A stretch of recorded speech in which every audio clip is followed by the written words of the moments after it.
আসসালামু আলাইকুম ওয়া রাহমাতুল্লাহি ওয়া বারাকাতুহু নাহমাদুহু ওয়া নুসাল্লি আলা রাসূলিহিল কারীম আম্মা বাদ। প্রিয় দিনদার ভাই বোনেরা, এক ভাই প্রশ্ন করেছেন, হযরত আমরা 51 ভুক্ত পরিবার, অর্থাৎ পরিবারে আমরা 5 ভাই। প্রত্যেক বৎসর কুরবানির সময়ে আমরা 5 ভাই মিলে মা বাবার নামে কুরবানি দিয়ে থাকি। আমার জানার বিষয় হলো, মা বাবার নামে কুরবানি দিলে আমাদের জিম্মাদারি আদায় হবে কিনা, জানালে উপকৃত হব। প্রিয় ভাই, এই প্রশ্নের উত্তর হলো, যাদের উপর কুরবানি ওয়াজিব তাদের নামেই কুরবানি দিতে হবে।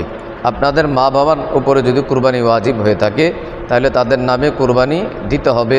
যদি আপনাদের উপরও কুরবানি ওয়াজিব হয়ে থাকে তাহলে আপনাদের নামেও কুরবানি দিতে হবে। যদি এমন হয় যে আপনাদের উপর কুরবানি ওয়াজিব কিন্তু আপনাদের নামে কুরবানি না দিয়ে মা বাবার নামে কুরবানি দিলেন, তাহলে আপনারা কুরবানি না দেওয়ার কারণে গুনাহগার হবেন। যদি আপনাদের